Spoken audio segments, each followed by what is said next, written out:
Great awakening, light lords, and grand rising to those who have not yet awoken, to know that misinformation and compartmentalization is what has us stuck, in specific paradigms and ways of thinking, in turn creating the way we be and the reality that we experience. Now, there's lots of boxes that people are trapped in. They wonder why they can't get to certain places, or they can't experience certain things, or they can't get certain materials. You must first know. I want these people to understand. Any of you who wish to have a specific thing in your life, any of you who wish to experience a specific thing in your life, you must first resonate with that thing. What is resonating? Resonate. He said resonate. What does resonate mean? To maintain a balance, with that specific type of thought or that specific type of mindset. Anything that's related to what you wish to have, anything related to what you wish to experience, then you must match that. You must become that. You must embody it. Okay? You must embody it. You must delete everything else out of your life and surround yourself with just the thought of that. And any type of experience that you can connect yourself with that has something to do with that, you must connect yourself with it.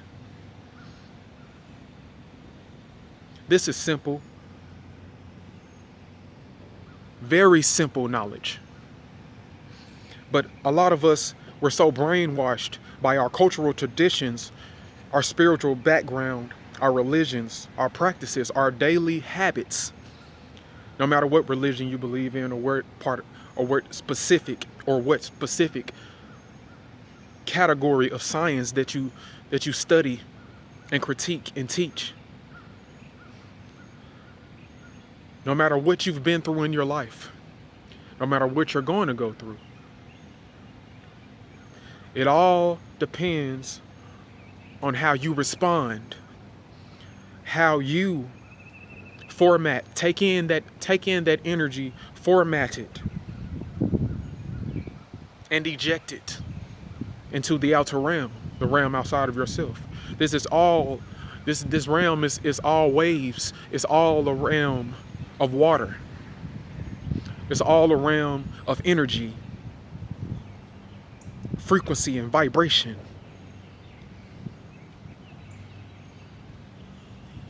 The sun is giving off different forms of light.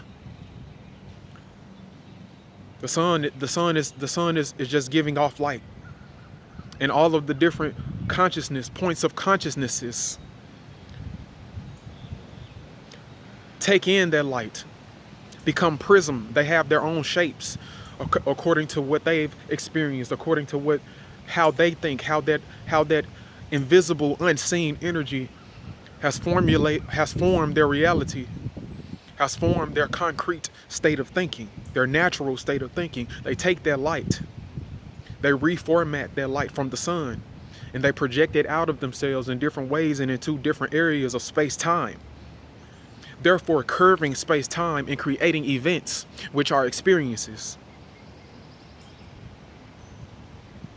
If you didn't know this, then go study space-time curvature. And this will show you that the mind creates space-time and bends it, curving space-time and creating events. How much energy in a specific space creates the time frame of that event. So time is nothing but a concept of the mind. These things we must take note of. We must take note of these things.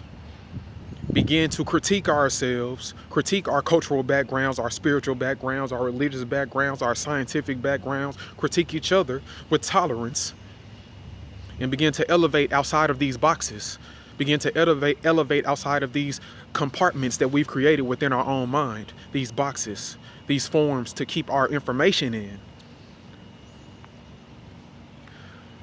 We have misinformation out here. We have light that is refracting or bouncing off of itself in miscommunication. It is miscommunicating information to itself. And now we have societal structures. We have whole societal structures and standards and laws, man-made laws, based on misinformation, based on not knowing oneself, not knowing the self.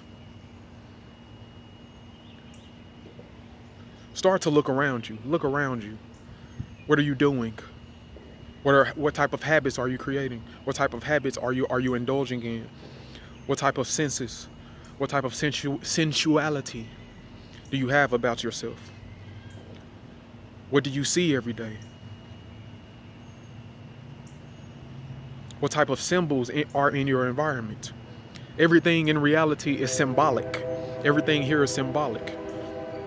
Okay, it's symbolic to a principle or principality or groups of principles that conform whatever type of consciousness that enters into it, into a reflection of itself. See, I did a live yesterday on Facebook, and during the end of that live, I began to talk about different compartmentalizations. One of those was about alcohol. The first thing is about alcoholism, because alcoholism is a trap, it's a compartment within your own mind. You take information and you compartmentalize it. This is basic science. This is basic neurology. This is basic brain science. Any information that you take, you compartmentalize it, meaning you connect it with something that you already know in order to trace it back through your memory. You create neural synapses. Okay? Alcoholism is a trap because someone could use the substance improperly a few times and have a negative situation. And now, since we have the system of alcoholism, the system of Alcoholics Anonymous, and the system of Mothers Against Drunk Driving, and these different types of systems that don't really teach you the source. They don't really teach you the source of where all of these things come from. They don't teach you really where alcoholism comes from, in order for you to diligently use the knowledge gracefully, diligently using truth. They don't teach you that. Okay? When someone messes up one or more times using alcohol, they put you in a box called alcoholics. That tells you that you do not know how to resist the improper use of alcohol, that you do not know how to use the substance. So now this person is battling with themselves. They want to use the substance because they know that they enjoy it, but they do not know why, and they do not know how much of it that they need to use and what for and why. They do not know these things. So now they're battling with themselves. They're battling with the part of themselves that wants to enjoy the intake and use of alcohol. But now they have a restriction in their environment of ignorance. They have a restriction in their environment of ignorance because they have alcohol. Alcohol is abundant in their environment, but they're not taught the actual way to use it and what it's for. They just know when they drink and when they sip it, since they're ignorant of it, since they're ignorant of all of these other things, they just sip it and they know they feel good. Okay? They don't know exactly how it changes their mood. And when they do know exactly how it changes their mood, they don't know how to use it to affect their mood more positively. Okay? Now they have these systems where they'll teach you all of the benefits and all of the, and they don't, well, not all of the benefits, but they'll teach you some of the benefits, and they'll teach you some of the misuses, but they don't actually teach you the history of it, and they don't actually teach you what all of the different parts of the body that it affects and what it does to your consciousness. Everything is psychological, man. Everything is psychological, and we must get to the point where we start to look at everything as a psychological symbol. Everything in nature.